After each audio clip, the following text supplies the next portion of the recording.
이원재 끝내주는 경제에서 딥시크 쇼크인가 쇼인가 이런 얘기부터 시작해서 AI 이야기를 계속 쭉 끌어오고 있는데 오늘은 최승병 전 삼성경제연구소 수석연구원 물리학자이면서 경제 전문가이신 이분을 모시고 최 박사님께 엔비디아의 AI 칩은 앞으로 계속 더 팔릴 건가? 그리고 우리나라 삼성전자 하이닉스가 연결되는 이 메모리 산업은 어떻게 되는 건가? 이 이야기 좀 깊이 있게 살펴보도록 하겠습니다. 안녕하세요. 어서 오세요. 네, 안녕하십니까? 딥시크 쇼크 뉴스는 처음부터 잘 계속 따라오고 계셨죠? 네, 뭐 그래서 관심이 연휴 아주- 동안에도 맘 편히 쉬지 못하게 참 만드네요. 설 연휴를 망친 분들이 많아요. 네, 맞습니다.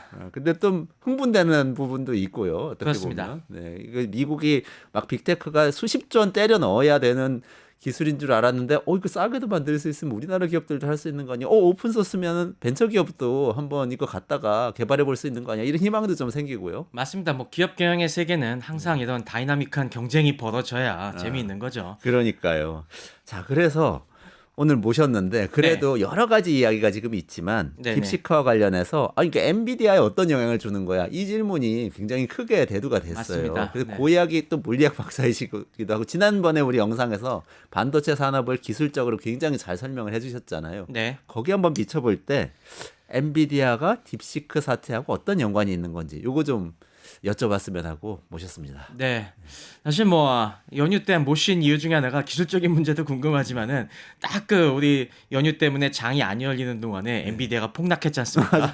네. 그 하루 만에 금요일 거의 20% 가까이 폭락했죠. 네, 금요일 제가 기억하기로는 금요일에 한 3% 빠지고 이게 주말에 막 그 뉴스가 또 막 소상설레하면서 월요일 되니까 그냥 그때 17% 빠졌나요? 네네네. 뭐 이렇게 급전직하해 갖고 참 엔비디아 보유한 주주분들을 다 마음 아프게 했는데 저 그래 갖고 저도 그 당시에 아니 금요일에 빠진 건 이해가 됐어요. 뭐 3% 정도는 빠질 거라고 생각했는데 월요일 날 어느 정도 빠질까 싶었는데 그 정도까지 빠지는 거 보고서 이게 진짜 이 정도 충격을 받을 일인가 싶어서 저도 그때부터도 더 열심히 들여다본 기억이 납니다.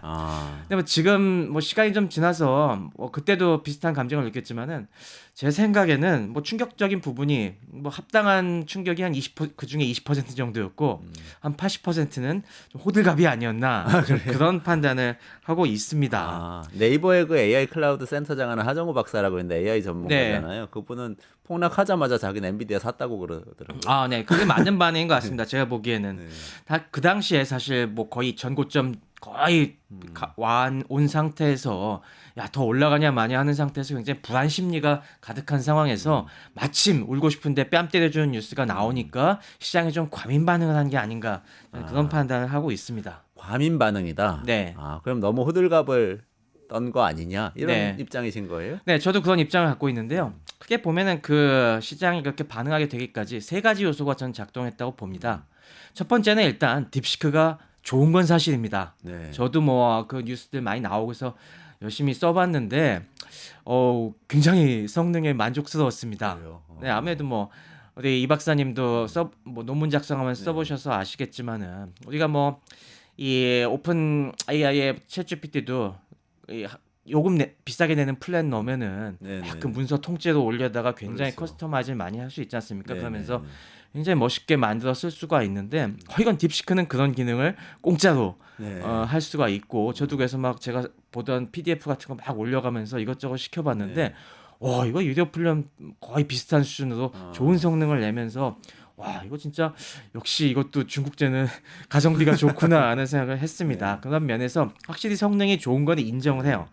근데 그 다음이 문제인데 그 다음에 이 딥시크가 사실 또 인기를 끌게 된 거는 그 기술 논문에 보면은 가격이 우린 이렇게 하기까지 그 트레이닝을 시키는데 비용이 한 뭐 10분의 1에서 20분의 1 몇백만 달러 오더 정도밖에 안 들었다라고 한 게 크게 사람들이 놀라게 했지 않습니까? 야 이건 진짜 저비용으로 되게 다 할 수 있다는 거야?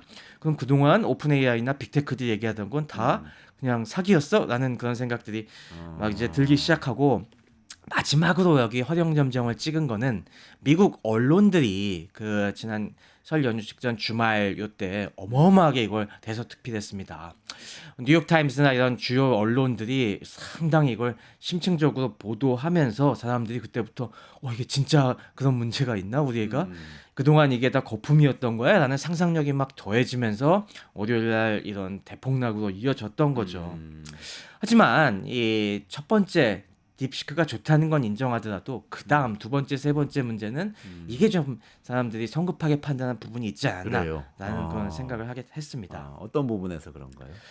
이게 아무래도 제가 그래서 그 당시에도 이 뭐 여러 가지 AI 저보다 훨씬 전문가분들이랑 막 전화해서도 물어보고 여러 가지 의견을 들어봤는데 딥시크가 일단 내놓은 그 저비용이라는 사실 자체가 네. 굉장히 편취를 했다. 사실의 굉장히 일부만을 밝혔다는 겁니다. 아, 딥시크의 논문을 보시면 나오겠지만 이건 뭐 강정수 박사님이나 딴 분이 많이 설명을 했겠지만 이게 몇 단계를 거쳐서 지금 나온 결과를 보는 겁니다. 네네. 일단 기본적으로는 딥시크가 V3라는 기반 모델을 먼저 만들고 그 다음에 여기서 우리가 추론 문제, 그러니까 뭐 수학 문제 푼다든가 코드 생성하는 이런 정답이 있는 문제들에 집중을 해갖고 네네네. 이거 성능을 높이는데 여러 가지 방법들을 아주 교묘하게 쓴 거거든요. 추론이 그게 R1이죠. 그러니까 네, 그렇게 해서 나온 추론을 게 하는 것. 우리가 지금 R1을 갖고 성능을 얘기하고 있는 건데 그 V3를 만들고 R1으로 넘어가기까지 방법들이 굉장히 이 여러 가지 시행착오를 겪은 게 분명합니다. 그러면서 여기서 뭐 자세한 내용들은 시간상 나중에 네네. 설명드리든지 하겠습니다만은 그 방법들이 이전에는 뭐 이게 될까 싶은 부분들 갖다가 과감하게 해 가면서 또 교묘한 몇 가지 트릭들을 그러니까 굉장히 좋은 레시피를 찾아낸 거죠. 근데 그 과정에 일반적으로 보면은 한 번에 안 되거든요, 당연히.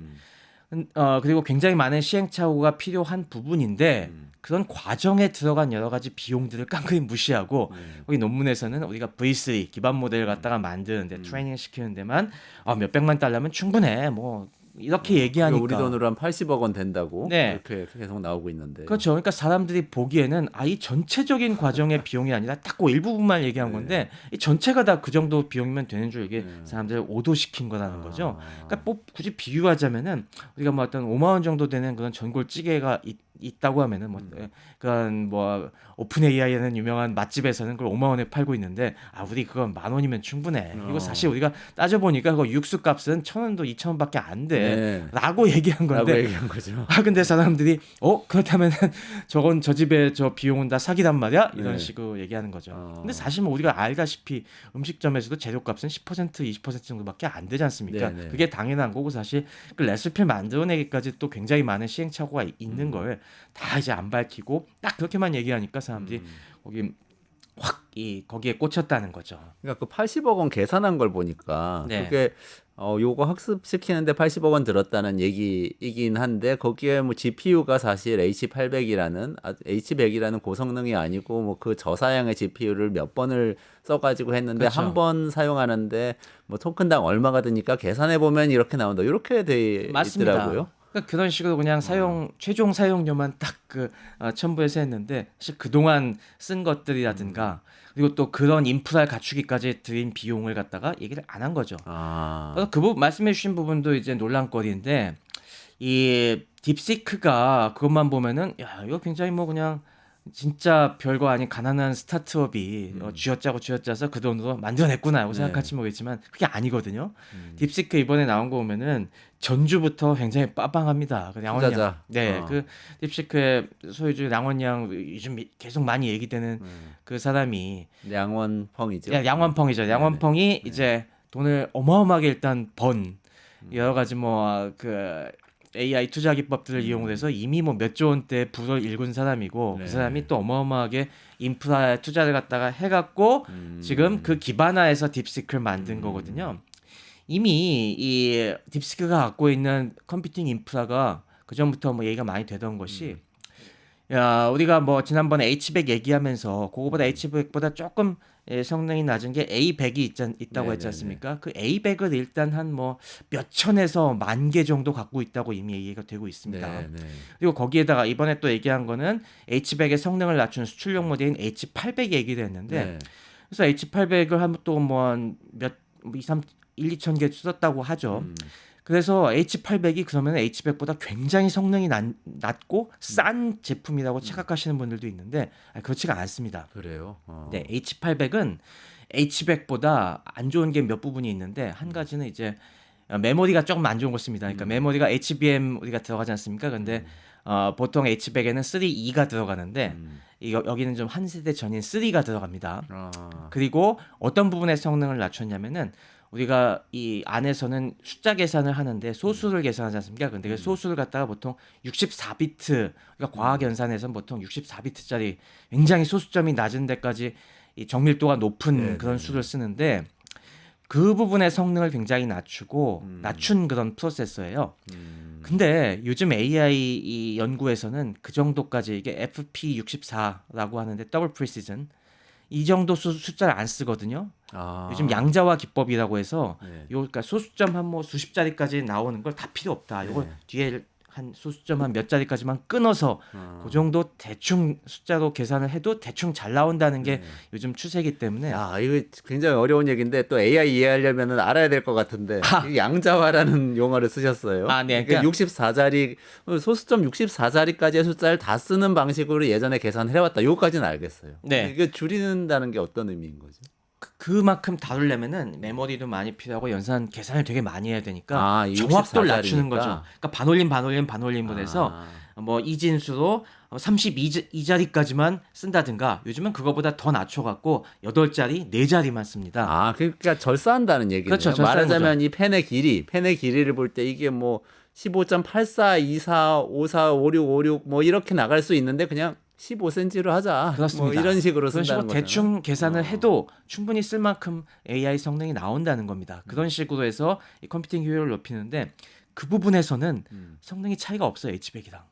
그래요? 네. 양자화해서 연산할 때는 사실 H100이랑 크게 차이가 안 납니다. 가격도 싸지가 않아요. 가격도 그래요? 우리가 뭐 H100 같은 게 뭐 하나당 이 서방에서 보통 구할 수 있는 게 뭐 5천만 원에서 1억 뭐 그 정도 한다는 얘기를 하지만은 중국에서 H800이 그거에 한 원래 가격은 뭐 한 3천 4천만 원에 파는데 중국 내에서도 이 구하는 경쟁이 심해갖고 중국 내에서는 거의 1억에 가깝게 유통된다는 얘기들이 있습니다. 그래요? 그러면 가격 차이 별로 안 나요. 근데 뭐 량원펑은 아까 말씀하신 거는 뭐 하여튼 수조 원을 투자해서 벌었다고 하니까 자기 돈으로 이렇게 산 거네요. 그렇죠. 말하자면 그런 식으로 그런 했겠네. H800을 갖다가 얘네들이 뭐 2,000개 정도씩 쓸 수 있었다는 거는 지금 대한민국에 있는 모든 H100 모아도 2,000개 안 된다는 얘기가 나오고 있거든요. H800, H100 우리나라는 H100을 기준으로 구할 수 있으니까. 근데 그거에 거의 맞먹는 걸 하나의 기업이 갖고 있는 수준이라는 겁니다. 그러니까 그런 막대한 컴퓨팅 인프라 이미 갖추고 있는 투자 비용을 깡그리 무시하고 얘기를 하니까 이게 비용이 적게 들어 보이는 거죠. 아니 근데 그래도 그렇다고 하더라도 그 메타나 아마존이나 오픈 AI가 하는 거보다는 덜 투자한 거 아니에요? 그렇죠. 그러니까 칩을 덜 산 거 아닙니까? 그렇죠. 그리고 어떻게 보면 이제 지난번에 설명해 주실 때 엔비디아 블랙웰에 대해서 한번 설명해 주셨는데 차세대 모델이죠. 근데 거기까지는 또 안 가고 H800 수준에서도 할 수 있다고 얘기할 수도 있는 거 아니에요? 수준도 낮고 칩도 덜 쓰면서 그래도 개발을 할 수 있다. 이런 가능성 보여준 거 그렇습니다. 좋은 레시피를 찾아낸 거죠. 그러면서 뭐 흔히 얘기되는 강화학습을 갖다가 기존에 우리가 굉장히 사람을 많이 집어넣어서 사람이 직접 지도해 가면서 파인 튜닝을 해야 성능이 나온다고 믿었던 걸 갖다가 기계가 알아서 채점하고 그러니까 강화학습이라는 게 뭐냐면 기계가 스스로 이 채점을 해가면서 자기가 더 좋은 풀이 방법을 찾아내는 거라고 보시면 되거든요. 그래서 그런 방법들을 갖다 교묘하게 쓰면은 그렇게 추가적인 투자를 많이 하지 않고서도 요게 학습이 가능하다라는 그런 점을 찾아낸 거에선 당연히 인정할 부분인데 근데 뭐 결과적으로 봤을 때 그 과정을 우리가 깡그리 무시하고 그 결과적인 비용만 놓고 보면은 그거 갖고 이제 이 우리가 과민 반응하는 것 자체가 문제이고 다만 물론 뭐 그걸로 인해서 앞으로 비용이 획기적으로 줄어들 가능성도 있으니까 그래서 또 시장에 이렇게 반응한 것들도 있죠. 하지만 이게 여기서 또 자세히 들여다 보시면은 이게 꼭 앞으로 그렇게 될 문제인가라는 부분을 우리가 생각해 볼 수가 있습니다. 여기서 여러 가지 쓴 테크닉들 중에서 또 사람들에게 많이 인상을 줬던 것이 우리가 이 MOE라고 해서 네네. 이제 전문가 혼합 뭐 전문가, Mixture of of Experts라는 Experts. 그런 기법을 또 써서 얘네들이 컴퓨팅 자원을 줄일 수 있다 그런 얘기들도 사람들이 많이 혹했거든요. 무슨 얘기냐면은 이 딥시크 R1 같은 경우는 우리가 흔히 모델의 크기를 얘기할 때 그 안에 들어가는 파라미터요 미지수의 개수를 갖고 뭐 얘기하는데 그게 보통 지금 6천억 개 수준의 모델을 갖다가 만들었다고 했지 않습니까? 근데 얘네들이 이걸 갖다가 직접 추론 연산을 할 때는 그 중에서 일부 전문가가 얘는 수학 문제 잘 푸는 애, 아 네네네. 얘는 작문을 잘하는 애, 야 얘는 코딩을 잘하는 애 이런 식으로 그걸 나눠 갖고 그 부분만 호출을 해서 그게 한 각각의 서브 모델들이 한 파라미터가 대략 한 400억 개, 네네. 300억 개 그 정도 수준이니까 그만큼만 호출해서 자원을 줄일 수 있다. 뭐 또 그런 식으로 해갖고 그럼 이게 진짜 저비용으로 되는 거야라고 그런 식으로 본 부분들도 있는데요. 그럼 몇 천억 개 돌릴 때보다 그 AI 칩 자원이 훨씬 덜 든다. 그쵸. 연산을 덜 해도 된다. 그런 인상을 준 거죠. 근데 이것도 전문가들은 반박을 하는 것이 그게 그렇다고 해서 그러면은 더 작은 프로세서에서 돌릴 수 있다는 얘기냐? 그건 아니라는 얘기를 합니다. 아니라고요? 왜냐하면 처음에 이 칩에 이걸 모델을 돌리려면은 그 6천억 개짜리를 일단 올려놔야 된다는 거죠 메모리에. 네. 그러니까 그렇게 실제로 그 중에 나중에 쓰는 거는 400억 개만 쓴다고 하더라도 처음에는 일단 6천억 개를 갖다가 올려놓을 수 있는 컴퓨팅 자원이 돼야지만 그 다음에 쓸 수 있다는 겁니다. 그러니까 전문가들을 우리가 한 명만 쓴다고 해서 그때 전문가들을 불러와서 되는 게 아니라 일단 전문가들을 다 우리 방에다 앉혀놓고 그때 질문 들어왔으면 이제 우리 수학 전문가님이 풀어주시죠. 네. 그다음에 우리 코딩 전문가님이 풀어주시죠. 그러니까 일단 모으는데 들어가는 자원이 사실은 있는데 그런 걸 얘기 안 했다는 거죠. 큰 사무실이 필요하다 어차피. 네, 어쨌건 그 사무실이 큰 사무실과- GPU라고 한다면. 네, 그만큼 사무실 전문가 초빙 비용이 기본적으로 그렇지, 필요한데 든다. 그런 걸 싹 무시해서 그런 인상을 준 거라는 거죠. 그래서 이게 재밌는 게 뭐냐면은 이 반응들 지금 보면은 엔비디아가 오히려 이걸 선전하고 있습니다 지금. 딥시크를요? 네, 아 그래요? 엔비디아가 제가 왜 선전하나 봤더니 이게 사실은 이 6천억 개 이걸 다 올려야 됩니다. 다 올리려면은 여러분 생각하신 것과 달리 진짜 좋은 컴퓨터가 가속기가 필요해요. 그래서 우리의 최신 지금 블랙웰 그러니까 H200이랑 블랙웰에다가 이걸 올려놓으면은 훨씬 빨리 그리고 더 답변을 원활하게 생성할 수 있습니다 하면서 그걸 보여주려고 또 이제 걔네들 테스트 클라우드에다 올려갖고 지금 서비스를 하고 있습니다. 마이크로 서비스를. 그러니까 이게 결코 따지고 보면은 이 컴퓨팅 자원이 결과적으로 적게 들어가는 건 아니라는 거죠. 그럼 엔비디아 AI 가속기 수요는 줄어들지 않을 거라고 보세요? 네, 저는 딥시크가 같은 식의 오픈 소스 AI가 늘어나더라도 앞으로. 네, 아무래도 이게 생각을 해보십시오. 이게 저 빅테크들만 할 수 있는 거라고 하면은 우리가 다 포기하고 그냥 이제 저네들이 개발하는 거 그냥 쓰자라고 이렇게 생각할지 모르겠는데 이게 굉장히 좀 더 작은 자원으로도 돌릴 수 있고 우리도 좀 이걸 갖다가 이 딥시크를 갖다가 받아다가 우리도 튜닝해서 더 좋은 걸 만들 수 있다는 지금 희망이 생긴 거지 않습니까? 그럼 어떻게 하겠어요? 그럼 나도 한번 해볼까? 라고 하면서 더 엔비디아 칩을 갖다가 사고 그리고 그걸 모델 적재시켜가면서 이것저것 시도를 해볼 수 있을 거 아니에요. 오히려 그런 작은 펌들도 더 할 수 있다는 희망을 주면서 더 사보자. 네. 아니 그러고 보니까 딥시크 나오자마자 우리나라 과기정통부에서 GPU 맞습니다. 3만 장 사겠다고 또 계획을 바로 발표를 했더라고요. 맞습니다. 그래서 뭐 요즘 안 그래도 그런 쪽에 AI 팜에 대한 얘기가 높았는데 지금 뭐 이걸 계기로 해서 우리도 추격할 수 있는 희망이 있어. 중국이 하는 걸 보니까 우리도 조금만 투자를 해주면은 한번 해볼 수 있겠다라는 이 생각으로 지금 오히려 주문이 늘 수 있다는 거죠. 그러면은 마지막으로 네. 엔비디아의 HBM 납품하는 그 하이닉스도 사실 주가 영향을 많이 받았었더라고요. 맞습니다. 근데 그러면 하이닉스 HBM도 그러면 수요는 계속 더 늘어나는 제가 봐야 보기에는 뭐 당분간은 지금 요 딥시크 충격에 대한 과민 반응과 요 평가가 좀 지난 다음에는 오히려 다시 상승할 수 있을 것 같습니다. 그래요? 제가 말씀드린 대로 기본적으로 지금 AMD 주가는 이런 대학마들로 생각되는 쪽에서는 아직 이런 부응할 수 있는 이런 하드웨어 공급할 능력이 부족하거든요. 그럼 당장 이런 흐름에 있어서 지금 딥시크가 이렇게 치고 나가니까 다른 기업들도 야 그럼 빨리 더 늦기 전에 우리도 해보자는 지금 분위기가 형성이 되고 있는데 어쩔 수 없이 그러면 엔비디아 칩을 살 수밖에 없거든요. 그렇다 보면은 결국에 엔비디아, 하이닉스 등등등과 함께 엮여갖고 당분간은 오히려 수요의 부스트 영향으로 작용할 거라고 저는 생각이 들고요. 네. 다만 그 효과는 있습니다. 이제 딥시크가 이렇게 좋은 레시피를 찾아낸 것처럼 이걸로 인해서 다른 좋은 레시피들이 이제 그 다음부터 많이 네. 만들어지기 시작하고 야 이 정도면 충분히 우리가 쓸만한 AI 에이전트를 만들 수 있겠다 싶으면은 그 다음부터는 그거에 최적화된 계속 저희가 말씀드린 어떤 특정 모델 아키텍처에 최적화된 NPU 개발 경쟁이 그 다음에 이어질 수가 있겠죠. 그러니까 장기적으로 보면은 우리가 브로드컴이 그런 수많은 NPU들 만드는 기업들의 파트너로 활약하고 있다고 하지 않습니까? 그런 쪽으로 더 힘이 갈 수는 있겠지만은 네. 일단은 기존의 엔비디아, 하이닉스 요 구도가 좀 더 강해지지 않을까 싶고요. 네.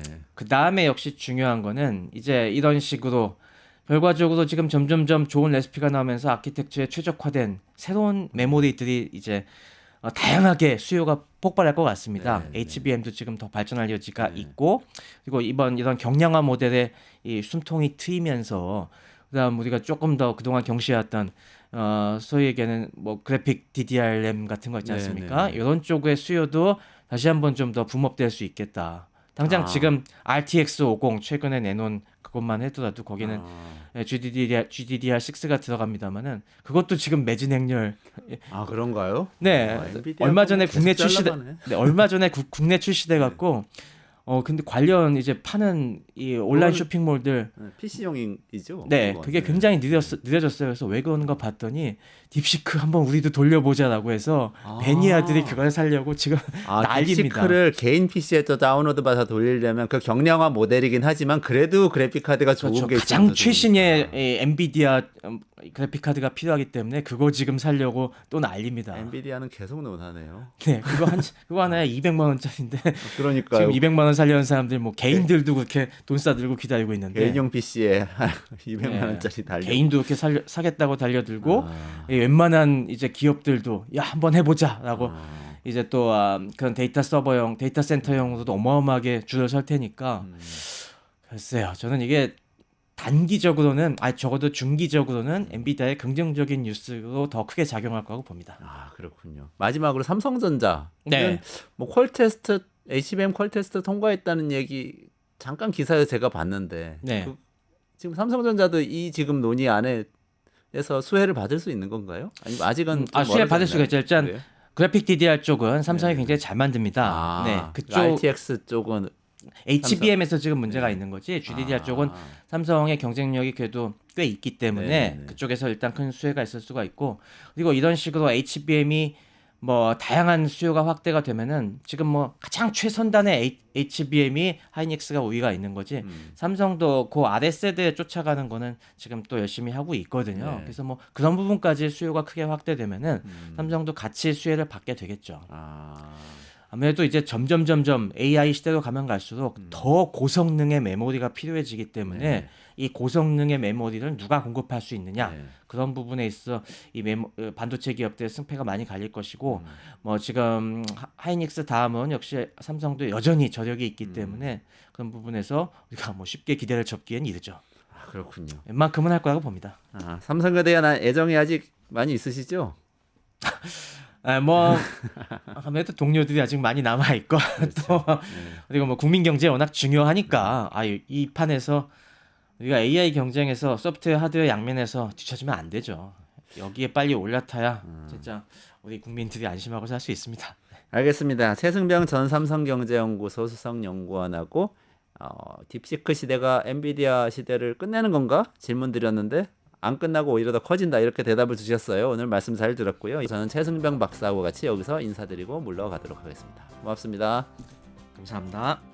튜브 구독하고 실시간 채팅과 댓글을 남기시면 매일매일 7천 TTCO를 드립니다.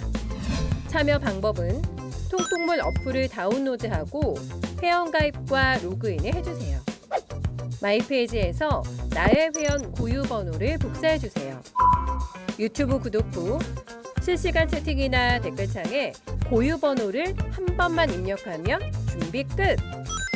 지금 유튜브 채팅과 댓글 쓰기 참여하고 실천 TTCO 받아가세요.